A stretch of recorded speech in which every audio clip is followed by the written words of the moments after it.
అశూరెడ్డికి ఇప్పుడు ఎవరైతే ఈ కేసు వేశాడు అని చెప్తున్నటువంటి సత్యనారాయణ గారు, హ్మ్. ఆ సత్యనారాయణ గారి కుమారుడు ధర్మేంద్ర, ఆయన ప్రస్తుతం భారతదేశంలో లేడు ఎన్ఆర్ఐ.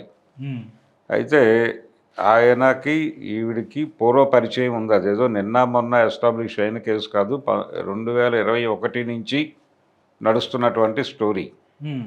అంటే ఆ టైంలో వీళ్ళిద్దరూ ఒకే ఫర్మ్‌లో పనిచేస్తున్నారు అనేది వారు చెప్పినటువంటి సమాచారం. హ్మ్. ఎవరు చెప్పారు ఇది? అశూరెడ్డి ఫాదర్ చెప్పారు, వెంకటకృష్ణారెడ్డి. ఆయన వైజాగ్ నుంచి హుటాహుటిన ఈ వార్త తెలియగానే హ్మ్. హైదరాబాద్ వచ్చాడు. మా అమ్మాయి అమాయకురాలు అని చెప్తున్నాడు ఆయన. అహల్య అమాయకురాలా అట్లా? కావచ్చు. అంటే ఆయనకు తెలిసిన వెర్షన్ ఆయన చెప్తున్నాడు. ఆయన ఏమంటాడంటే, హ్మ్. మా అమ్మాయి అమాయకురాలు, తను వాళ్ళిద్దరూ కలిసి పనిచేస్తున్నటువంటి రోజుల్లో ఒక మ్యారేజ్ ప్రపోజల్‌తో వచ్చారు వాళ్ళు నా దగ్గరికి. హ్మ్. ఎవరైతే ఇప్పుడు కేసు ఫైల్ చేసినటువంటి సత్యనారాయణ గారు వాళ్ళు మాతో మాట్లాడారు అవును. మ్యాచ్ గురించి. అయితే అప్పటికి అతను ఒక వివాహం అయిపోయి డైవర్స్. ఆవిడతో డివోర్స్ కోసం ప్రయత్నాలు జరుగుతూ ఉన్నాయి అప్పుడు.